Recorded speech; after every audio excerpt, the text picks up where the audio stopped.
3.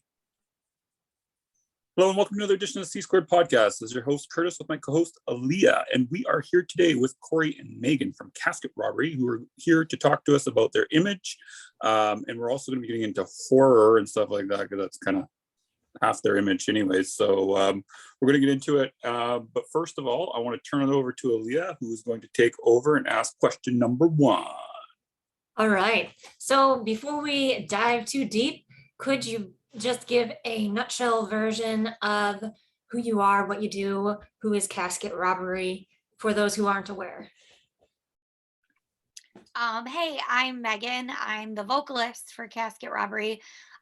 We are like a horror infused death metal band. So yeah. And I'm Corey, and I play guitar. And yeah, that's kind of our thing.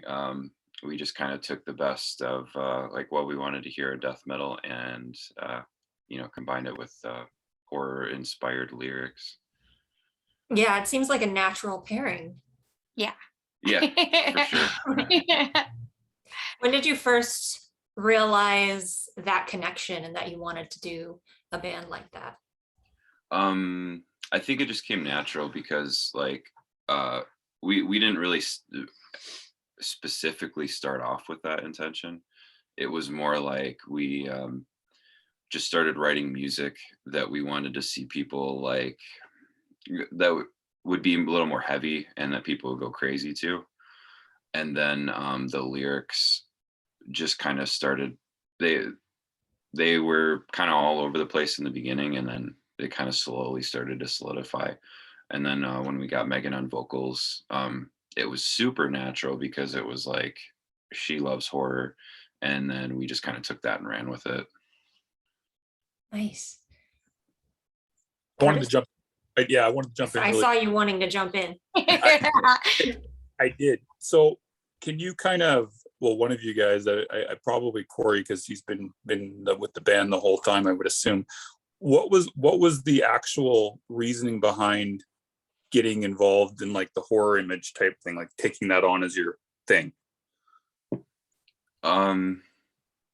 Gosh, I don't even know, because that happened. I think we kind of solidified that and ran with it when Megan joined. Fair. Okay. Fair.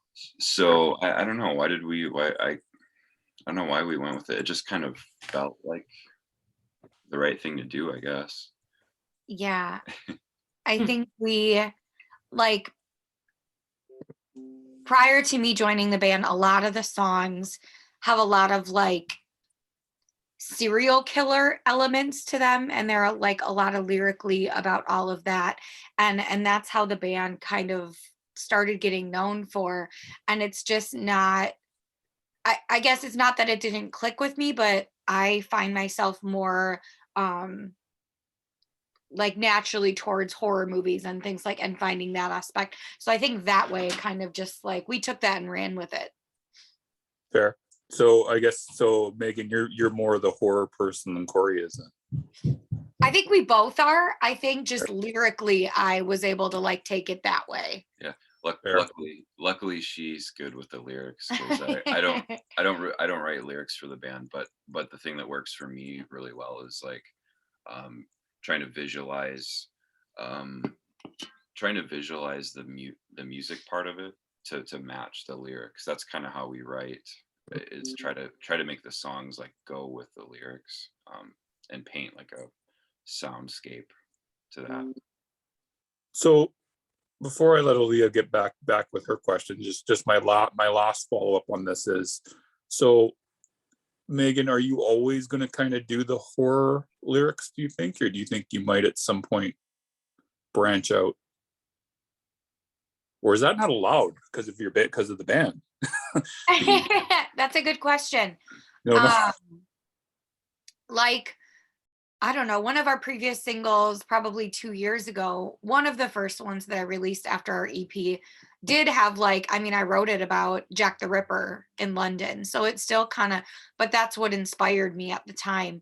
So I think there's always going to be that horror element to what we do.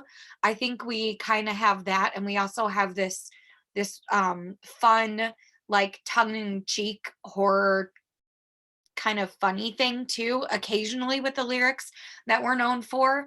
So I'm not sure, but there's so many things to go off of with that stuff that is in my brain that I want to do. So I guess right now that's just what I see. Yeah, we've talked about like branching out to, we've always kind of pushed the boundaries a little bit and try not to stay too restricted to a certain idea. So I think there's flexibility for it. Fair. No, that's fair enough. Yeah. All right, my follow-up, Leah. Now you've just recently released that Bone Mother music video, the claymation. How did you come up with the idea to do a claymation video, and how did you, well, let's start with the idea. Okay. Actually, our guitar player Troy, he kind of came up. He brought the idea to us, and it really came from, he had a like a DVD from Cannibal Corpse, and it was like all this behind the scenes. I am not familiar with the specific release it was, but they did a bunch of behind the scenes stuff, and at the end of this DVD there was like a claymation video, and he brought that up, and I had never seen it, and then we checked it out and stuff, and we're like, that's really cool, but like who the heck does that kind of stuff, like the claymation thing, because it doesn't really, nobody does that anymore really. So we found like literally like two people.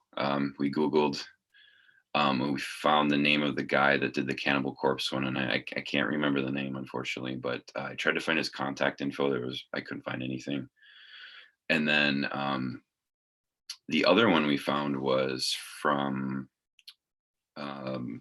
this guy named Shane from Budget Blood Productions. And he had just done, I believe, a video for, was it Ingested? Yeah. And that video was crazy. So we contacted this guy, and he was like really into it. It was amazing too, because he's a really like horror movie, like just loves that kind of stuff. And then when we sent him the lyrics, like it was just like a light bulb between all of us, and he just like home run grand slam that whole thing. He kind of we didn't really give him a lot of direction. We sent him the lyrics and told him kind of what Megan's thoughts were about it, and like he just went and ran with it. So all the stuff you see in that video is like his imagination. Yeah. So we formed a really, really good like working relationship and like friendship now with him, just because we all kind of got on the same page right away and just clicked instantly. It was kind of just like all of us and our brains just threw this all together and kind of just trusted that it would come out that way. And he did, oh my gosh, just so awesome. Well. He'd send us like these little clips, or he'd take behind the scenes photos and stuff of what he was working on, and like we knew right away it was going to be amazing.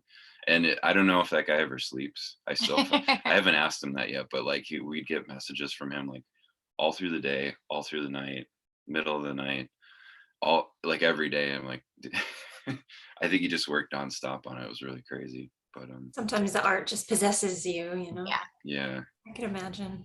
But yeah, there's something about claymation. You can do things with it that you can't do with reality. So and it's somehow more real than reality in a way. Yeah, for sure. Yeah. So I want to ask one question, which I think we asked the last time you guys were on the podcast, but it was like a year ago. So forgive me for re-asking questioning, and if I did. Why does it take you guys so long to produce new material? That's a good question. Right now, the reason is like with COVID, we intentionally did not want to release something that we couldn't tour off of. So that was kind of the thing. So we are actually sitting on a full length right now. And it sucks. It's a bummer for us, but I think like we're really all about like that fan interaction on the road, and we wanted I don't know, it's very we just very much want to release it and then be on the road so we can meet the people. That's part of the PR campaign, I think, for us, is like just being on the ground, connecting with the fans as it's out. So that's I think we our fans are, you know, wondering what's going on with it, but it'll be out this year for sure. So Cool. we're getting back into shows, and we've been playing consistently now. Cool. Yeah, I was just wondering because it's been like 3 tracks, I think, in like 5 years, I think, something like that. And we Yeah. did 2 tracks within the past, what, like 8 months Yeah. right now? Yeah. Yeah, right. Yeah. And Yeah. yeah, before COVID, it was like we were really intentionally getting our band dialed into a touring band, which took a little bit of time for us. Unfortunately, it was just hard to find the right people that wanted to hit the road. Fair. So yeah, just some hangups like that. But we've finally got like the, you know, everything kind of dialed in and ready to go. And man, these like last few shows have been so killer. So Nice. It's a Nice. weird thing, like with everything, with all the social media and like learning all the new social media platforms, and then all the new music, and then now shows opening up. All that time management stuff, really, it's like a huge learning experience for us, and like getting our Patreon set and making sure that's all. So it's been fun finding time to put all of these things in to make us like a well-oiled machine to get back on the road and releasing new music and doing all that, because that's really, we want to be releasing music all the time. Yeah. So now let's get back onto the image topic. If Aaliyah's okay with that. Yeah, I was just going to ask a question about that. Go ahead. I'll wait. Otherwise I might forget it, so I appreciate that, Chris. So can we get down into the nitty gritty of how do you translate the fact that, okay, your songs are horror themed. How do you translate that into image without it being try hard and weird or fake? Like, obviously you have that authenticity there, but sometimes I think people might struggle with channeling that authenticity into an aesthetic or visual elements. Yeah, that's been really hard for me personally, and I think all of us.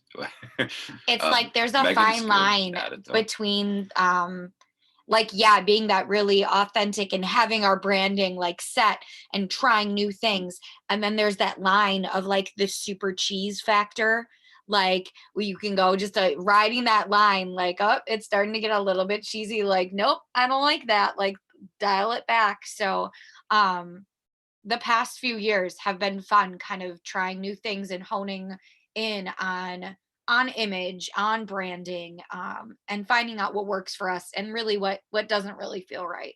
We a lot of times it's me like bringing up like crazy ideas, and then Megan's like, yeah, that's gonna look stupid. Or she's like the one that gets it, I think. She's a filter. Right. I am the right. filter. So I'll come up with wild ideas, and we've even like through COVID, the past couple years, you know, like we may not have released a lot of music, but we sure have worked with a lot of artists on things we've never even released. Like we had one album cover made up for the album, maybe 2 even, I don't remember at this point.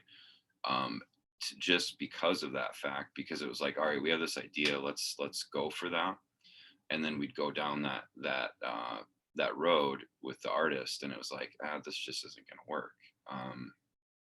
And I think it's been a little difficult for us to pinpoint it at times, but we make sure, like, if we are on that we don't want to be that like a cheesy, it's really, like Megan said, maybe like a little too easy to be like a cheesy, like looking.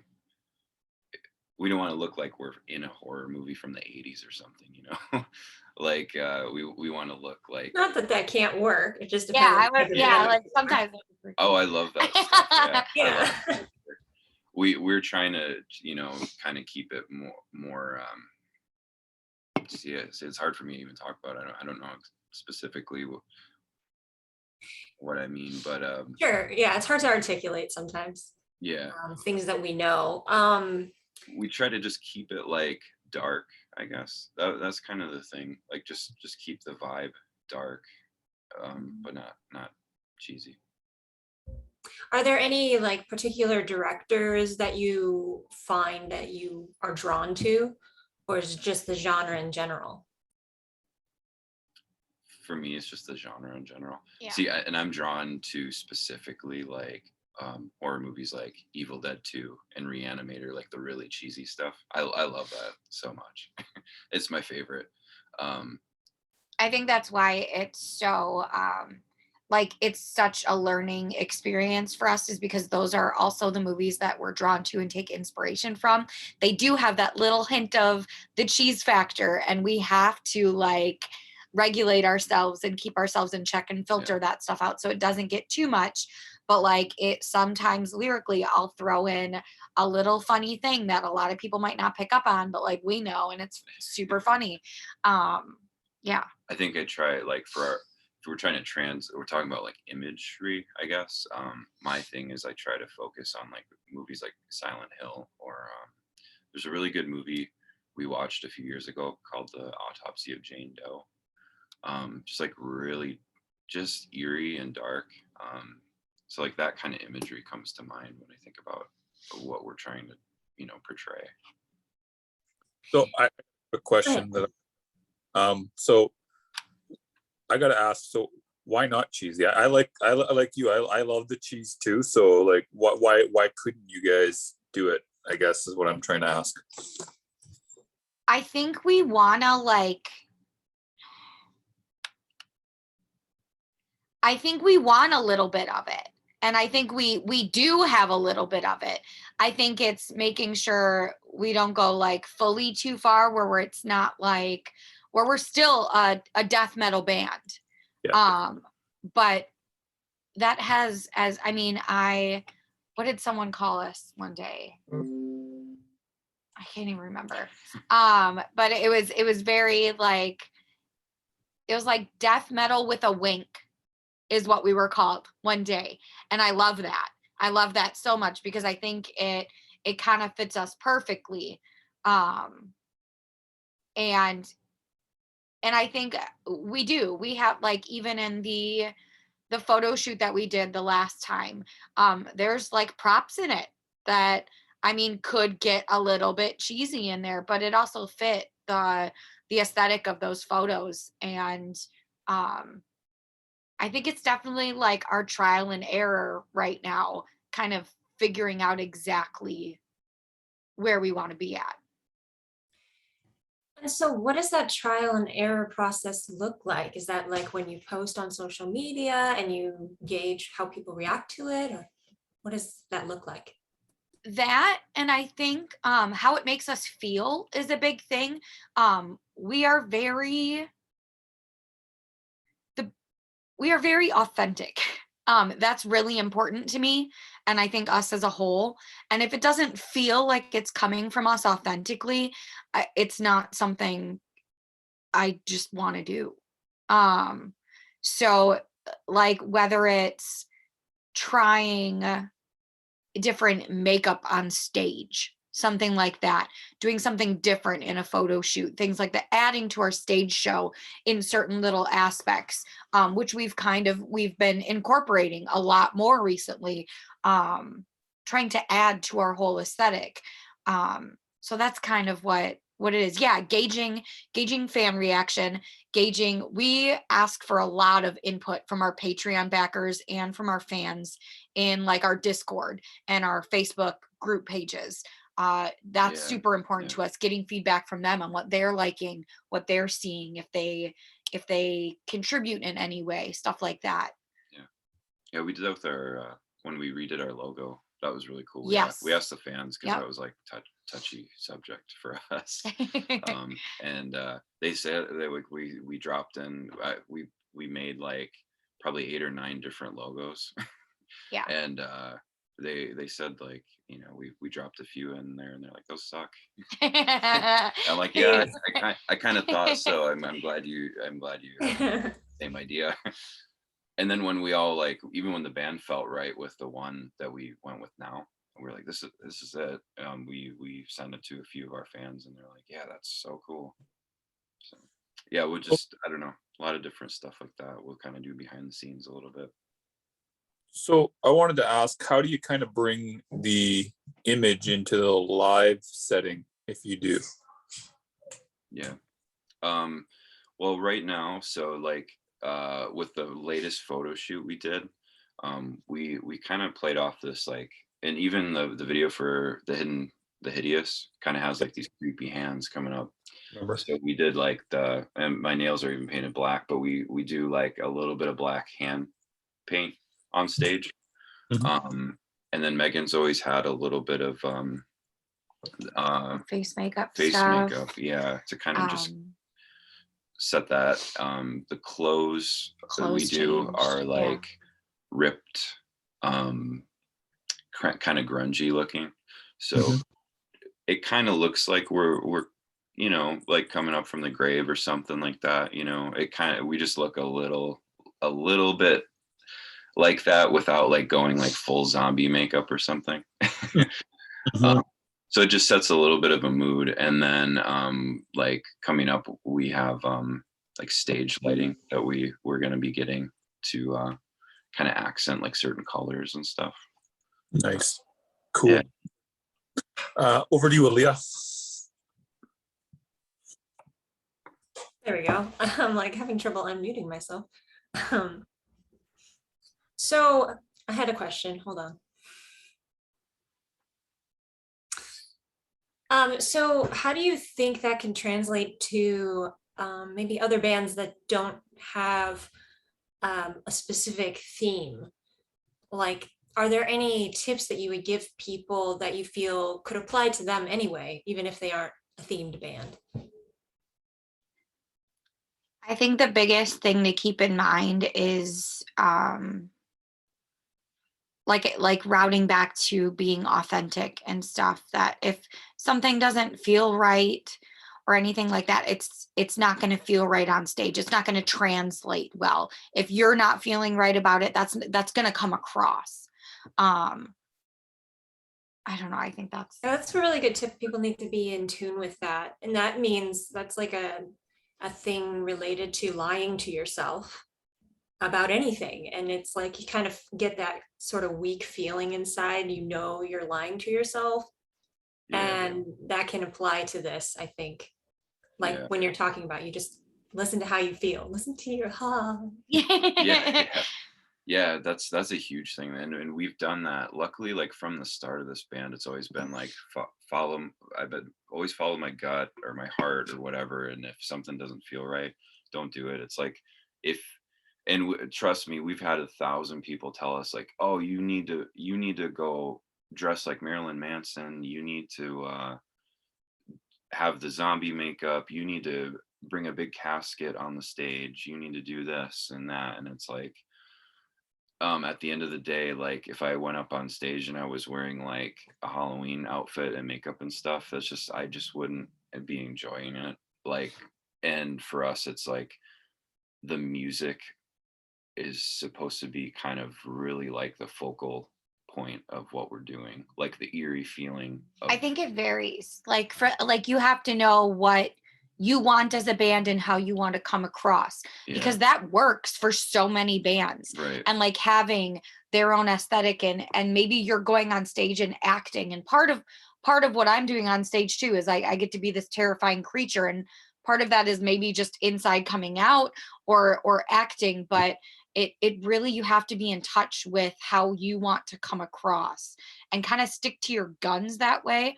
There's so many people that are going to tell you what you should be, and filtering out constructive criticism or someone else's wants onto there is really tough. Having an open mind, but also staying true enough to be comfortable and loving what you're doing still. Right. Another good tip too is like play off the artwork too. Like if you're a band and you're trying to figure out like a branding kind of thing, find like a really cool artist that just vibes with you and your music, and then maybe just try to get a working relationship with that person, and then that could be a really cool way to launch off your brand. I think that's a good way to go about it too, if you're kind of looking for tips. Cool. So we got about 3 minutes left. So Aaliyah, you got to make this count. Well, I think we could just wrap it up unless you have a question. Well, I wanted to do final one. So this is more for, I think, directed at Megan though. Well, I mean Corey too, because it's going to sound like mean if I don't say that you guys both seem like very nice people. How do you but Megan's the front person, so that's why I was directing it at her. How do you kind of go with that, transform yourself from being the nice person into being the, I can't remember the exact words you used a minute ago, but whatever it was that you said. You know, I think it's just that I love people, and I am who I am, and this is how I am with everyone. But on stage, like, all of us have this stuff inside of us, and I'm just more honest, I think, about like, I want to get on stage and let it out, and it's fun. And I think that it's just a good way, especially, I mean, that first show back, after everything shut down, was such a release for me, with everything that has happened. And it's just, there's no other feeling like that. I get to just go up there and yeah, like, be that terrifying little creature, and it's fun for me. And then I get to get off stage and smile and hug everyone and go sit behind the merch table and just talk to people all night. And I don't know, it's finding that balance of, and just being like in tune with who I am.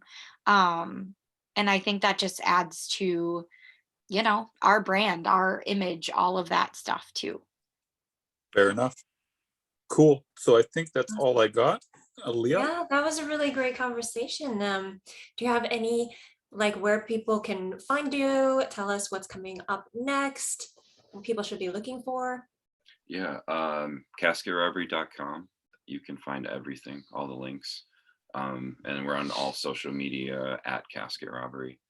And then our next show is, I believe, June 25th. Yep. Is Midwest Death Fest in Minnesota. Excellent. All right. Well, thank you so much for coming on, and everyone listening, until next time, make like a bull and throw those bloody horns up.